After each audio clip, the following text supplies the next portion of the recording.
Okay, could you call the roll, please, Joan? Here. Here. Here. Here. Thanks. Here. Okay, thanks. Meeting minutes from last time. I don't think our microphones are working. Turn it on.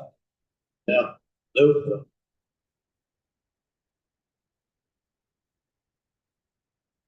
Yes. I'm rapid, Nope. nothing. Speak loud. All right, so, meeting minutes from last time. Any questions or? I'll make a motion to approve the minutes. I have Oh, one you have thing. one.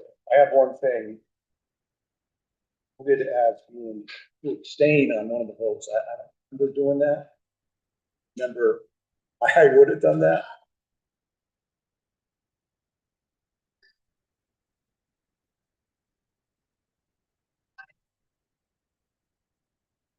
Okay, all right. I just want to clarify, so I guess I did. I don't remember it, but fine. And it didn't really affect the vote. Okay, so, So I'll make a motion to approve. I'll second that. all in favor? Aye. Okay, open forum, nothing scheduled. Do you have any non-scheduled requests to address? Takers. Okay, James, Executive Director report. Thanks everybody for being here again. Lots going on, I'll take you through it all. I had a 2-hour Zoom call today with Rebecca Russell from DEM on the water quality cert process. That is, what I would say now is officially in process, because I'm now registered in the DEM site, and the training that I received today, I think was sufficient enough to certainly not get me through to completion, but enough to get me in trouble. And I got my marching orders from them, and I understand much more clearly what my role in all of this is. And at the same time, I was also earlier this week I ordered a copy. I ordered a copy of the last water quality certification, which was by TM, which was March of 2015. So, even though it's supposed to be every 5 years, it's now been 10 plus.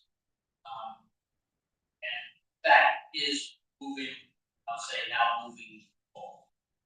Similar to what the RMC had provided me, I used when updating the harbor management plan. And office also had a similar checklist with call outs that they are looking for in the same harbor management plan document. So why the two of them aren't merged. Nonetheless, I now have a checklist that I will go through. I've already started doing that, and where there may be bits of information that need further clarification or get with it. So I'll be diving into that in the days and weeks ahead.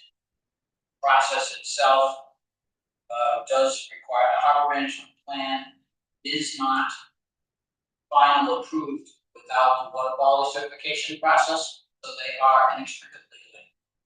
So I couldn't present the harbor management plan at this stage to town council simply because of the water quality certification. Rebecca Russell also indicated to me that they have had a backlog, is need to work on the Narragansett Town water quality certification.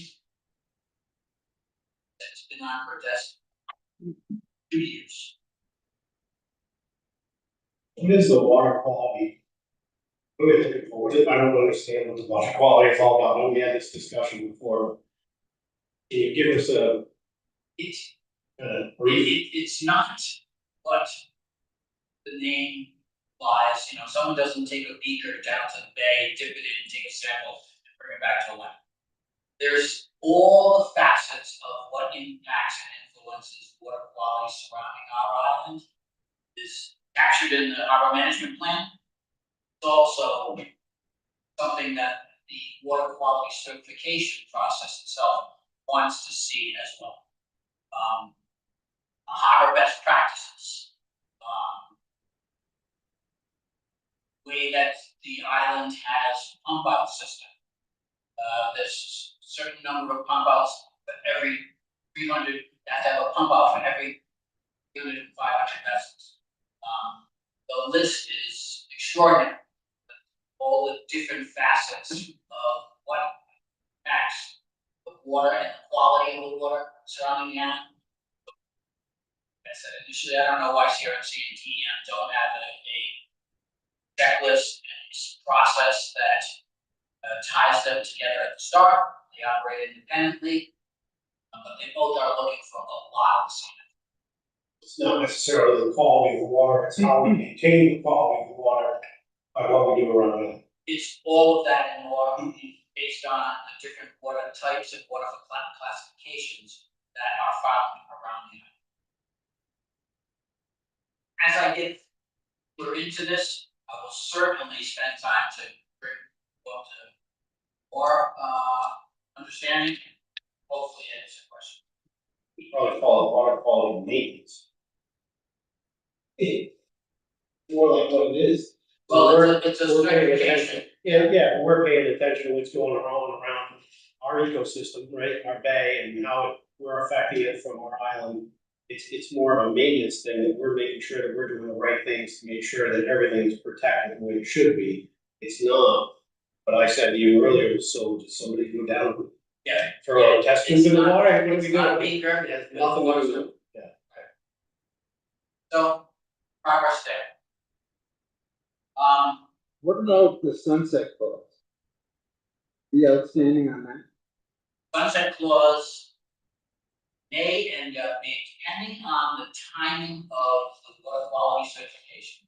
I had a conversation with, today about the fact that the current harbor management plan, the way it's written, currently states that December 1st of 2026 is when the sunset clause would come into effect.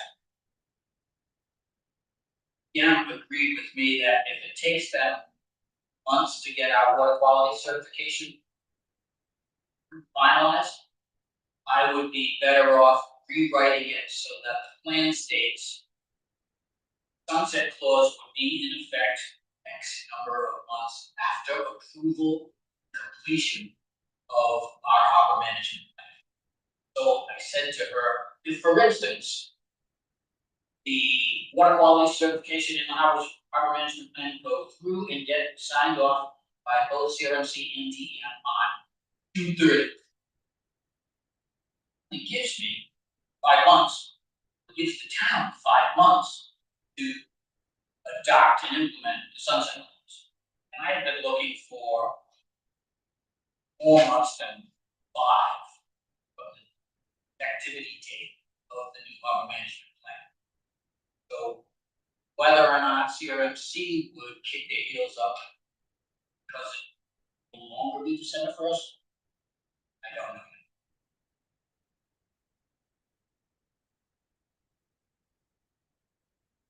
Second and larger item for tonight is the new lease that the town has put in place with TPG, which brings the Woodpile Pier back under the jurisdiction of the town and no longer the marina.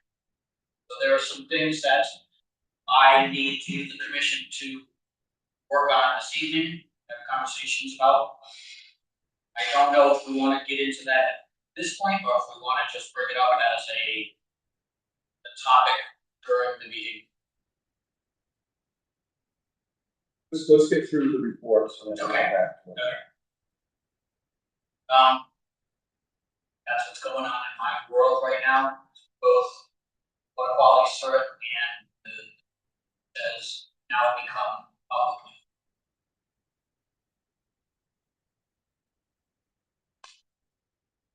Harbor master report? Yes, thank you.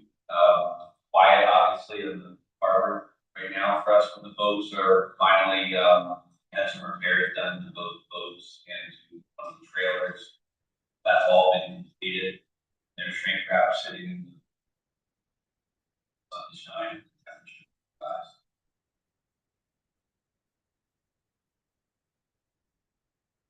Yeah, financial report.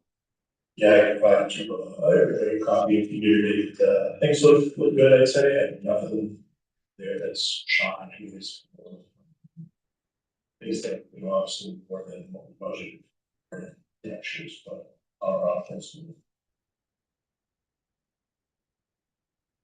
Mark, before you go forward, I do have one other item that is not related to the plow here. Later this month, January 27th on Tuesday, 9 AM, I have invited the oyster farmers and aquaculture group to a meet and greet with me at the station. I've heard from some, but not all. In a conversation I had earlier today with Paul Sprague, Paul planted the idea about maybe should we have a commission member or two at that meeting, which wasn't my original intention because I just wanted to meet and greet, but I have no objection to bringing, I would say, 2 members from the commission to that meeting, so that there's no quorum, just a meet and greet, and let's hear from the apple farmers, folks. It is something that this office and this commission can work in conjunction with that. 7th, do you have a time? 9 AM. Or not? I'm gonna be away, otherwise I would definitely volunteer to be there, so I will. All of you guys can jump in on that, get to know these guys. I would be available. I think I have to check. If you need me, I'll be there. I'm gonna leave it up to you guys to figure out, All right, and then you can just get back to me. Who's going to attend? okay, great. All right, before we move on to financial. Yeah. There was this question about the reserve. That supposedly there, but it didn't show up. And more on that. I did have another conversation with Melo. That money is not reflected in the budget numbers. I've been told that it is there, but I would need to check with Tina on what that actual number. How do I find that at any given time? Take that on then. Thanks. Okay, What do we have, available now, what's in our coffers, is that the? Well, it's basically what's budgeted, right? Plus that reserve that Jim's talking about, which isn't reflecting the budget.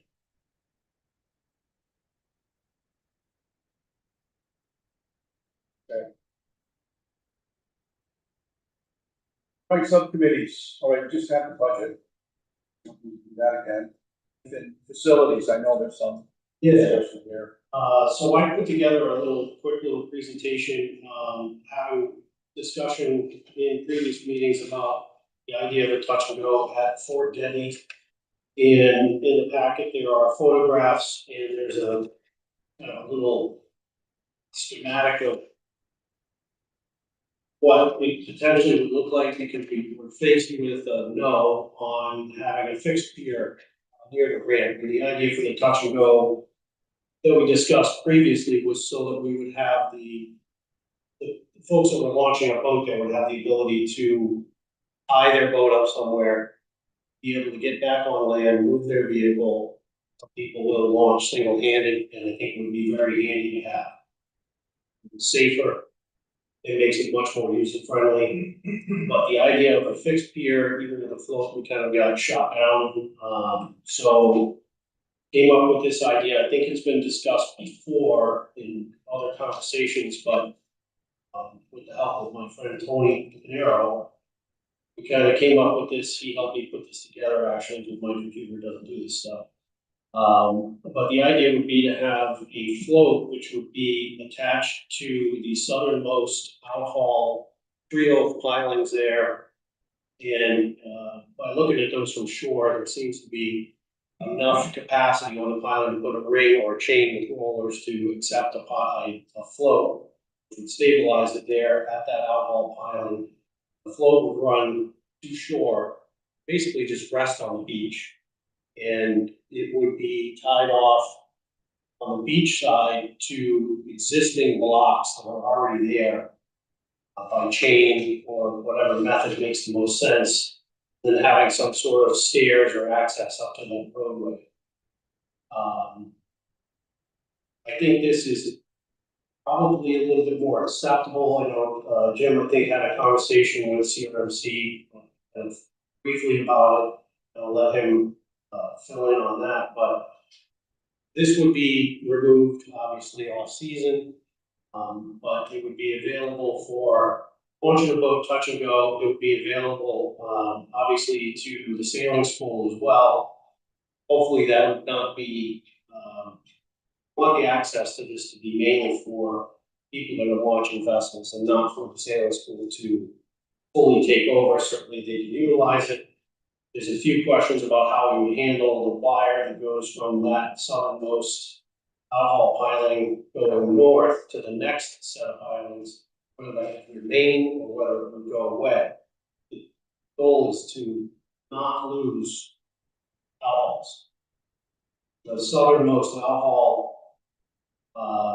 could be compromised with this, but that would possibly give that tenant the opportunity to actually lay against that float and have that as their spot rather than an outhaul that would actually lay on the side of that float. So if I was that guy, I'd be excited because now I have a place to walk out to my boat. I think this is viable. I think the conversation Jim had with CRMC is a good possibility with this. And then preliminarily, as a future idea, you see the yellow line, and I'm sorry, you guys can't see this, right? The possibility of putting a floating system that would run all the way along the outside of those existing piles. Probably would have to install potentially 3 more piles in between the existing outhaul pilings to accept the float. So that it wasn't, there's too much space in between each one, so we'd have to probably put 3 more pilings in there maybe. But that's a possibility for the future. And that would give us roughly 300 linear feet of dock space where we could potentially eliminate the outhauls. And these vessels would then be able to dock on the outside of that floating dock. And it would open up that entire beach, which is totally unusable now to the public because of the outhaul systems. You can't walk down that beach very easily. So it would really open up that whole area and make a little bit of a basin in there. So it would, public access would be great. Kids from the sailing school, swimming, whatever, the ability to bring in little sailboats and things like that on the inside of that and beach them. Gives the sailing school more access to that area as well. That, I think, is further down the road. It's definitely something to look at. I took some photographs in there that you see it at low tide. I did take other photographs at high tide, but I didn't have an opportunity to get them into this packet. But the ability for that float to just rest on the beach at low tide and not be affected in a dramatic way by wave action,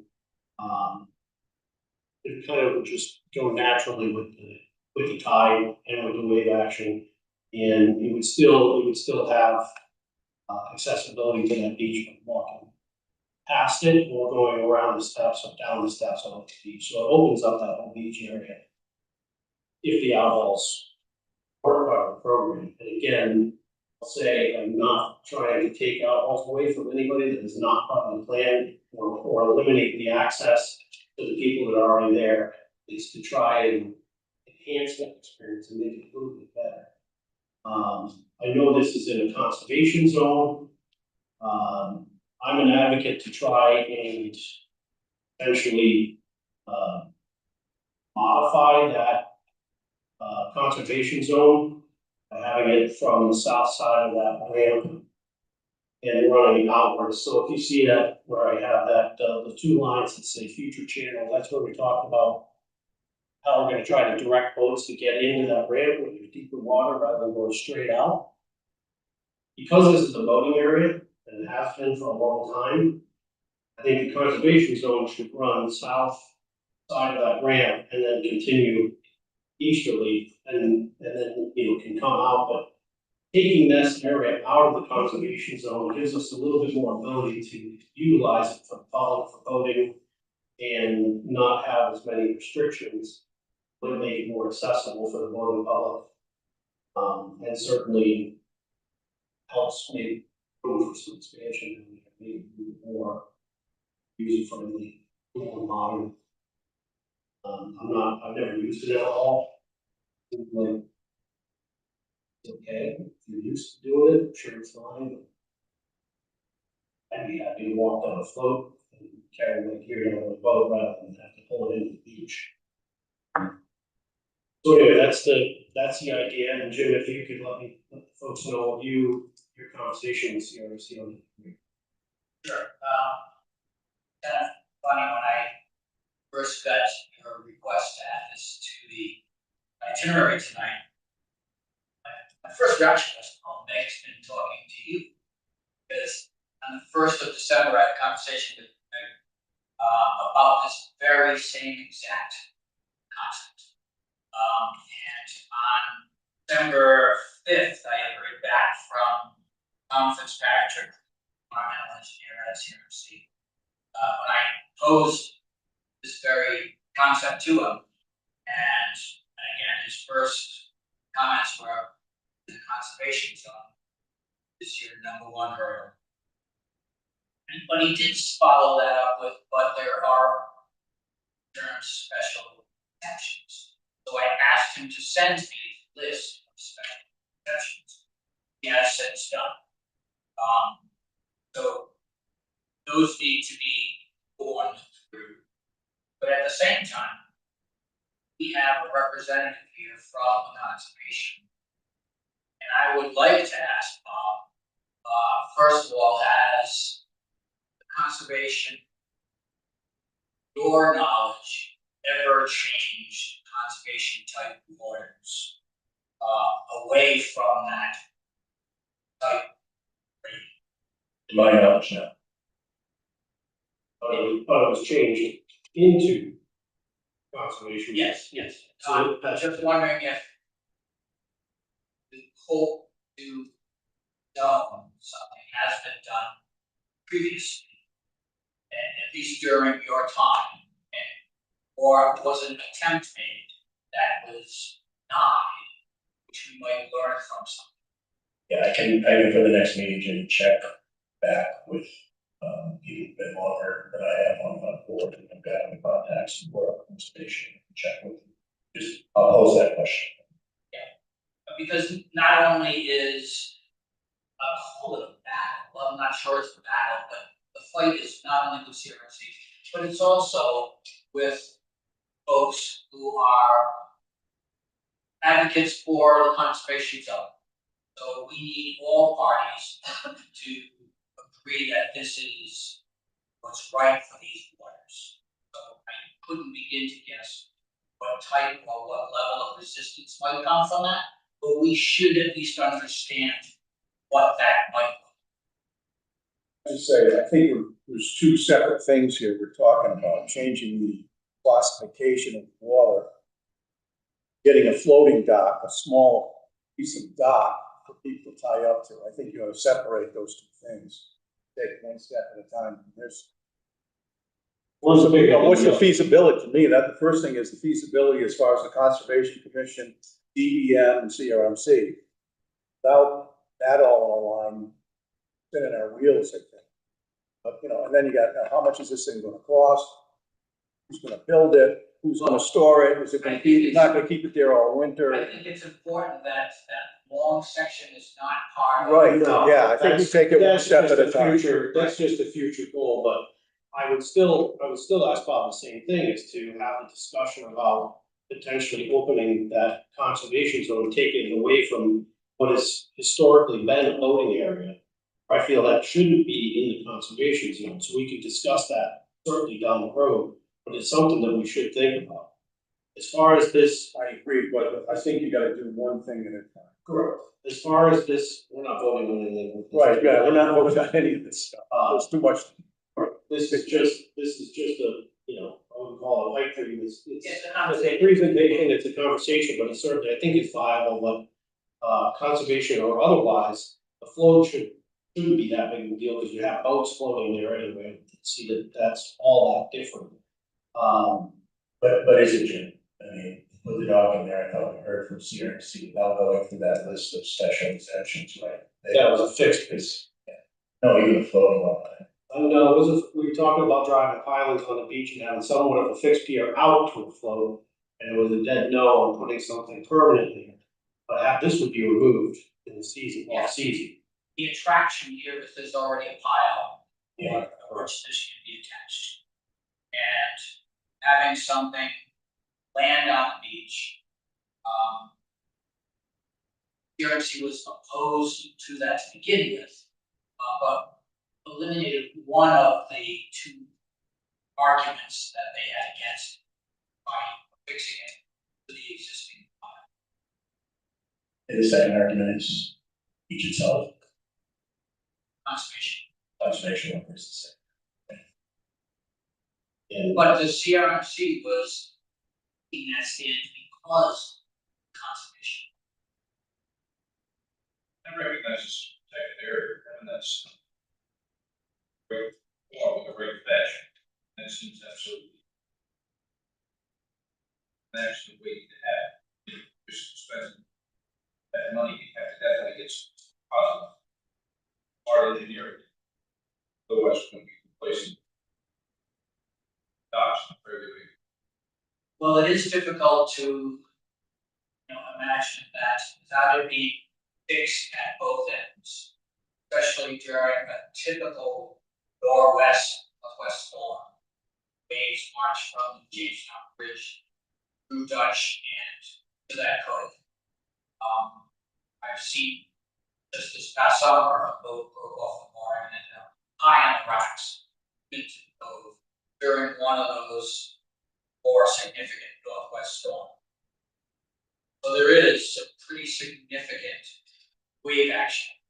And I believe some of you have gone to see it recently, considering putting a new layout into the pump out dock area over at Dutch.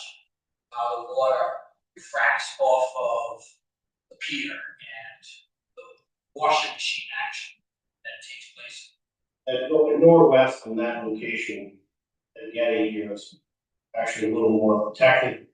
Northeast, more concerned than northwest. The northwest, it probably wouldn't be affected much at all, but a strong northeaster, certainly there's some risk there. The fetch isn't as dramatic, as a northwest that comes down the bay.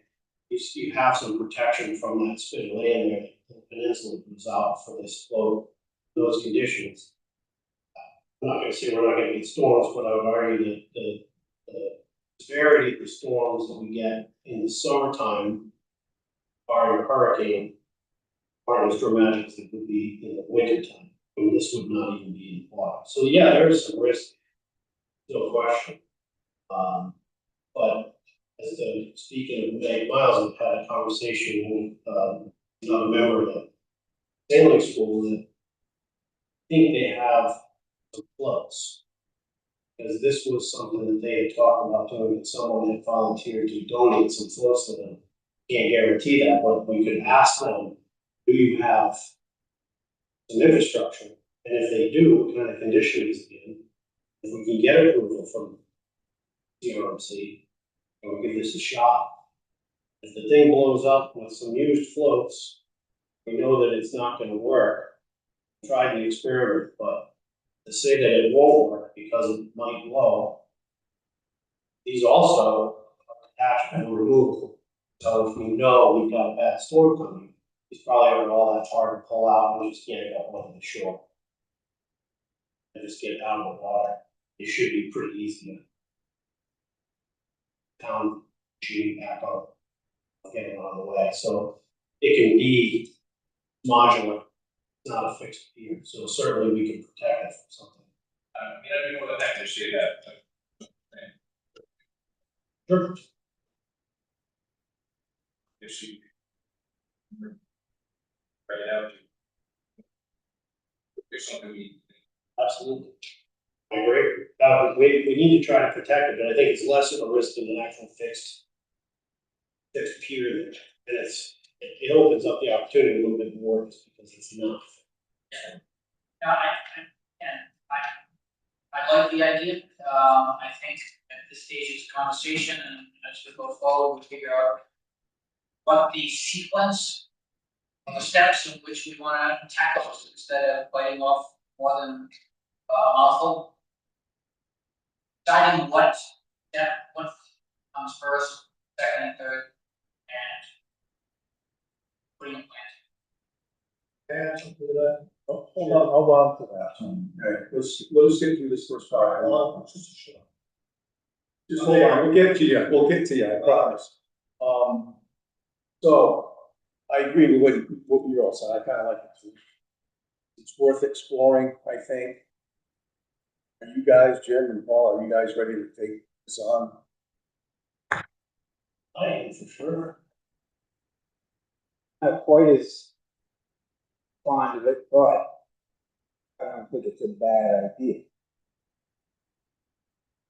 If we can get the change to be not conversation, that's to touch and go for the rent. This isn't a real version, but I don't, because I still don't think CRMC is gonna give us the okay for a fixed. And it's something, Yeah, I think that. I mean, and driving pilings is something that's gonna take a lot more permitting. This is gonna be a lot easier, and There is the advantage of the existing Dolphin. That's correct. And I don't think that Dolphin needs to be modified. At this point, we would accept that, from what I can tell, I mean, I have to go out and go closer to it, but based on the angle of those pilings and where the high tide line is and the space between the three, it looks as though it will ride without getting jammed up, because my concern was as it went up the piling, it would get pinched. That would have to be a significant situation, and we would probably make the judgment call to pull the floats if that was something that we're worried about. The nice thing about this again is it's movable in protected in that way. Another thing I don't really agree with is, you mentioned the last outhaul there, possibly sacrifice may have been. I think in a big northeast, northwest, they handle it much better on an outhaul than they do on the dock. So, him losing the outhaul and having there in bad weather in more harm's way than what he had. If it's a significant storm situation, a lot of these guys will pull anyway. Yeah. But I would say go to the other side of the dock. And you're at least getting blown off the dock. If it's not so bad, we decide to pull. Right. A lot of these guys, and if it's gonna be that, if it's gonna be that Outhaul is severe, not there. Yeah. well, we go on the other side of the float. I mean, if we're pulling the float, Well, that's what I mean, if it's that severe, they're probably pulling anyway. You know, they're not necessarily laying there and not having, these are all trailing boats, are probably getting pulled over anyway. So, but if it was gonna be something that was, you know, not dramatic, but it was gonna blow pretty good, I would say that whoever that person is, you have the option to go to the other side and blow it off. It's it a would better improve situation. it, by all means. Okay, so my understanding is Bob's gonna check some historic stuff from the Conservation Commission. Guys will gather on that. Continue. Jim, you gotta get the list of sections or I do think we should not lose sight of the fact that storms develop quickly, and I don't think counting on town showing up with a bucket truck at a moment's notice should be written into this design. I think that's asking. And on a Saturday night when a storm develops, I don't know how the town's gonna respond to that. No marina is situated. In to be those, able to respond. in those conditions, generally, you have to notice that it's gonna be pretty severe. You might get this is gonna survive a standard northeast 20 or 30 without a problem, sure. 40 or 50, you're gonna know that's coming, and I would say we just yank these things up. Should be almost dragging them right up a ramp with a 4x4 truck, you can pull them right up on the ramp and get them I out. mean, fully docks on it. I'm not a science teacher. You know what I'm saying, they can be pulled out of the water. I'm not saying you're gonna drag them on their belly, but you can get them onto a trailer of some sort and pull them out of the water if you have to. Again, it requires equipment and resources. All right, all of this stuff Suggestion is we not- we to not be do discussed and to that be in this determined. meeting, this body. Right. Okay, Shouldn't be. anything else No. from, Well, yes, but Tony has something to say about that subject. Did you have something to say, Tony? keep waiting for an open forum, I'll get to that. Okay. Those comments later. You have something? One other thing that was brought up at the last meeting, that Jim had done an in-water inspection, down docks, Dutch Harbor, and you've given a punch list to people who did. Yes, I had mentioned that it's much thorough if you do an out-of-water inspection, and you and Paul said that you would do that. Has that been done no, it's not done, it's scheduled for the spring, this spring? yes. Nice to have that punch list if it expands in TPG's hands. They would tend to work on that stuff. They don't do Prior any of to it, the Jimmy, until the spring, they don't touch any of it. That's right from, the guy, But the follow-up is still in the plan. Yeah, we had talked about doing a walk around in some, was it Joe? Joe Boyd. Yeah. And, obviously I'm gonna be out of town, but we can do that right when I get back in early March. And at least do a walk around on the slopes and Yeah, see what we're looking. I would say the two of you do that with Joe. Yeah. But Joe had no intention to do it until the spring. Does that give them enough time to fix it? That depends, right, what needs to be done. I mean, the punch list was not excessive. There were a couple of pieces that needed to be replaced. Boards, a lot of loose cleats. But nothing was okay, a lot of time to have this. Didn't get me under the dock. One of those that floats, attaching to the floats. Yeah. Things that.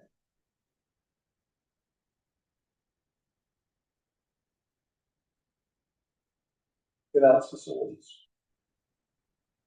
Restoration, I think this- Yeah, nothing will happen with pools until June. At earliest. Right, moving on, conservation commission, anything, Nothing with you guys, so, we'll check on this, I don't know if you wanna add that as an agenda.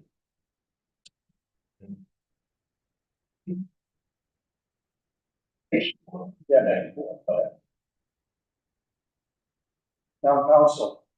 New Year. Okay. Yeah, I'll have that. Thank you.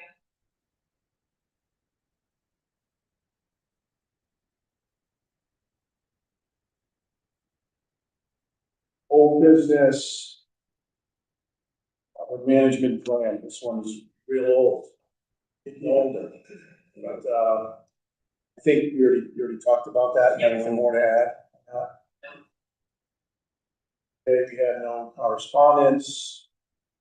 Wood pile here, okay, new business, this is, I guess, what you wanted to come back to, James? Yes.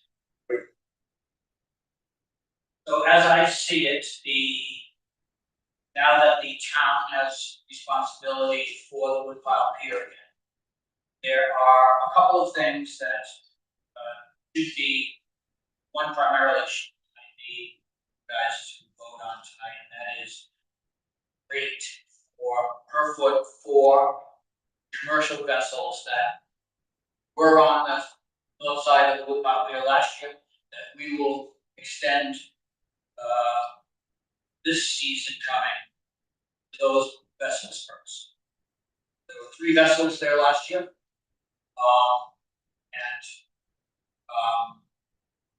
2 of the 3 have already reached out to me and expressed a desire to be back. I'm waiting to hear from the 3rd, and there is now interest from a 4th to fill in the 4th spot. The rate for here, which was placed last year and carried it to this year for Fort Getty, $46.20 a foot. And I'm putting that before you, before the commission, say whether or not you want to carry that rate over to the East Berry north side here as well. Is that what the rate has been as well for TPG? Yes, TPG cannot upcharge on that pier, even though it was under their lease agreement at the time. So did they have responsibility for maintenance, et cetera, at that point? There was in the lease, Dan, because that's a great question, they had $5,000 a year worth of work that was supposed to be conducted on Woodpile Pier. No evidence of that having been done in the past. That will be work that the town will take the burden on going forward. My question is, when you say the town, are you saying the harbor commission money paying for that? It would. Okay.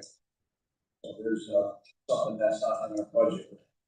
Correct. And we also haven't had that income before, not that we don't exactly know what those numbers are, I can take a rough guess, but is the ferry company included in that dockage rate as well?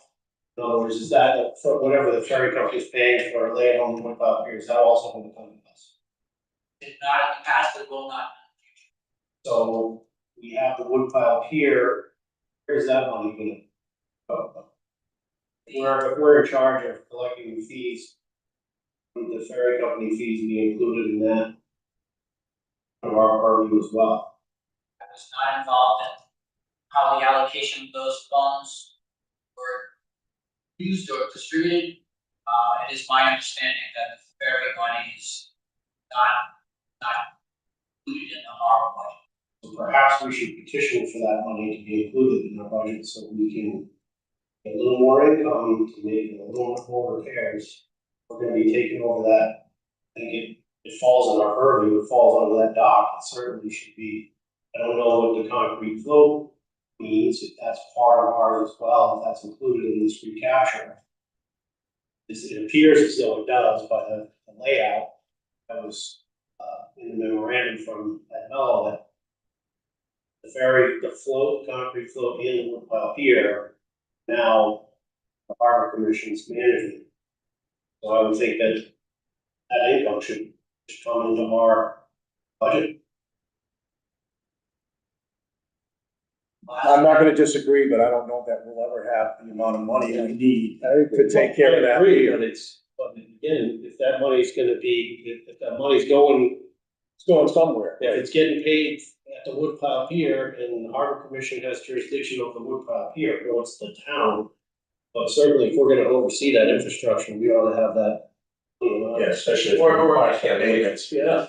At least get a waiver on the maintenance requirements, we're not gonna get any of the income as a result. We don't wanna take responsibility for the maintenance on the budget, not getting cash. So the way the lease was written with DPG and the way it was written previously with CMS, Canadian Marina, is that the leasing was responsible for up to $5,000 a year in maintenance and repairs. Anything over $5,000 was considered a capital improvement, and the town was responsible for that. So if that's the case, then if we add that money into our budget, then we have some extra money to spend on just routine maintenance and sprucing things up down there. Anything that exceeds that, maybe it's not 5,000, maybe You know, I mean, it's 10,000. I'd love to get that money into the budget, and certainly have the conversation. Yeah. With Everest, grab that money, but I don't think that we should agree to take responsibility for any of that maintenance until we have some sort of income. I don't think we're in a position to vote on any rates until we understand what our responsibility is. Completely agree with that 100%. My point is that if we have some sort of a, if we make some sort of a similar agreement in the sense that if we capture that money into our budget, then that gives us the ability to walk down that pier and say, we need 12 cords replaced, we need pilot caps replaced, there's a broken water line. We have some sort of a budget for us to be able to go ahead and get those things fixed immediately, rather than have to go through some appropriations. You know what I mean? We have a slush fund, and then now our eyes are on it, we're watching it, we're paying attention to the infrastructure, and we can then go to the town and say, we need some capital improvements, and these are what they are, because now we've got eyes on it.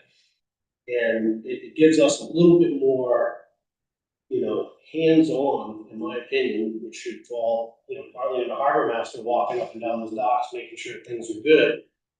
And if there's a broken board or any kind of problem, we don't have to go to the finance director to get the money to fix the board. We can write a check for it. We can get it done right away, safety-wise, all that kind of stuff. So I think we need that, because the income from the 4 boats that are tied up on the north side of the pier is not a lot of money.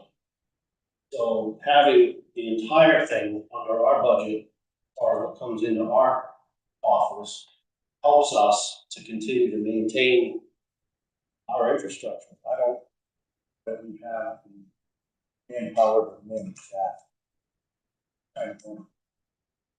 And it I'm thinking back to the harbor management plan, little historic section in there about how it used to be run and who did what. There's a section in there about town took over that because we didn't have the capacity to handle it. I think that's how it works. I think this has to be discussed with the town administrator. I think, okay, how's this going to work? Because we don't have the money to maintain it. Unless we're going to get a ton of money in, we're not going to be able to. So We do have a ton of money, and we don't have the infrastructure that too. to manage Yeah, that. we don't have. So, Well, I'm not saying that But this. let me finish. I'm not saying we're going down there hammering nails, I'm saying that we at least have a budget where we can allocate funds for at least day-to-day maintenance that needs to be taken care of. Obviously, I have to have the hands to do it. I think we're going off track with this. I mean, these are all huge discussions we gotta have about taking over management of the here. I think the agenda item that Jim brought up was, what should we do with the 3 or 4 boats? Have been there for years and are gonna continue to be there. Should we charge them the same rate that we charge the guys over at Fort Getty Pier? I think that's the basic question That before has us. to be answered so that we can proceed with contracts. And if we just draw the line there, that's what we're talking about. I would then make a motion that we leave the rates exactly the same as they are until we know what our future goals are and we have a plan. Anybody second that? All in favor of that? Aye.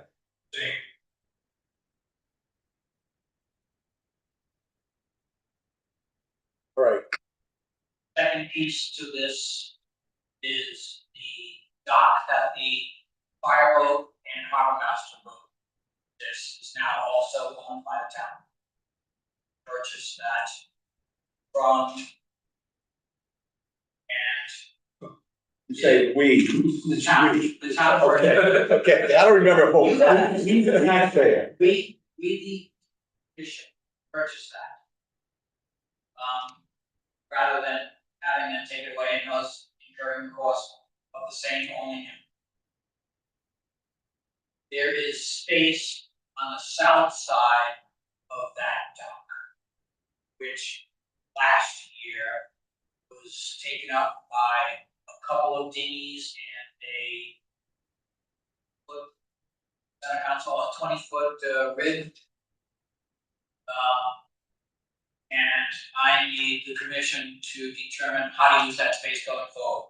My thought was turn it into a dinghy dock like what we have at Dutch Home, where there's a permit. The owner buys a permit and puts it on their dinghy, and that is their space. But that is certainly not up to me to decide.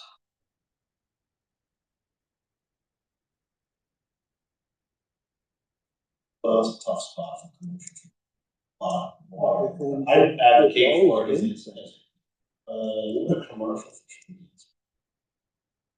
You know what he's talking about? Yeah, I am, you guys saying understand what I'm saying? I mean, yes, yeah, that's not what we're talking about. We're talking about the I know, float that goes down where the fireboat is and all that. He's talking about the inside between the South bulkhead and the pier. Right. In between there, there used to be a rib there. Was there just one boat there typically, or was there? There was one good sized rig that's all dinghies because bigger, equal sized rig kind of could not get around.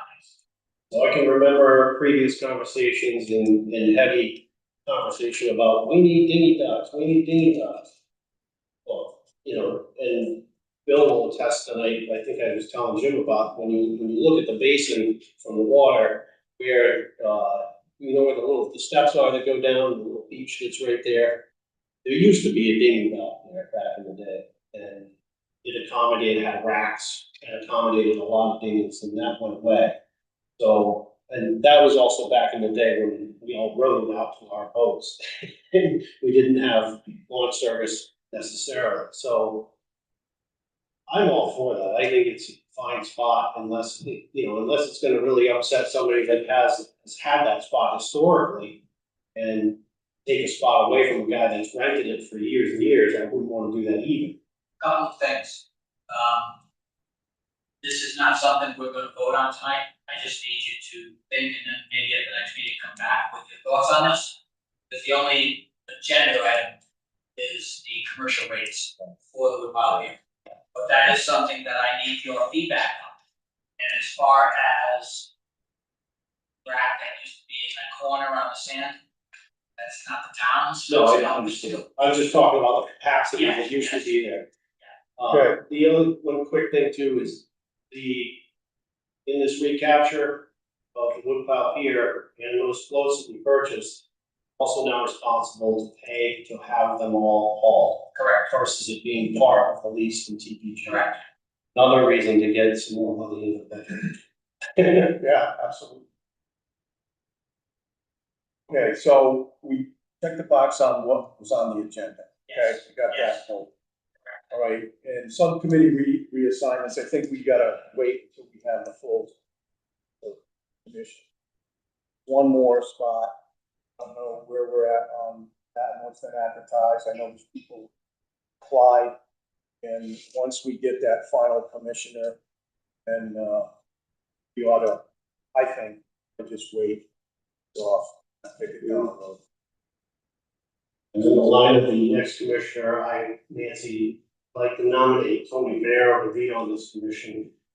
He has a lot of experience at every meeting. Obviously, Tony and I are good friends, but he's applied for this position many times. Got a lot of knowledge, not just as a commercial fisherman. He has a background and a career in construction, heavy construction, road construction, bulkhead construction, a lot of the things that we're gonna be dealing with. He would be a wonderful asset for us to have up here, and he's motivated, like I am, to get things done.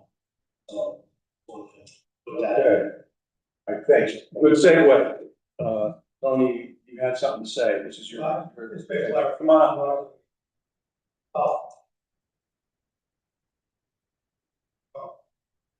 Couple of members, point here about. That was clarified. As far as the northeast stretch, we have over.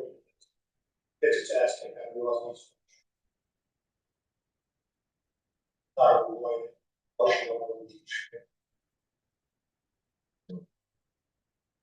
Okay, anything else open forum? Chance.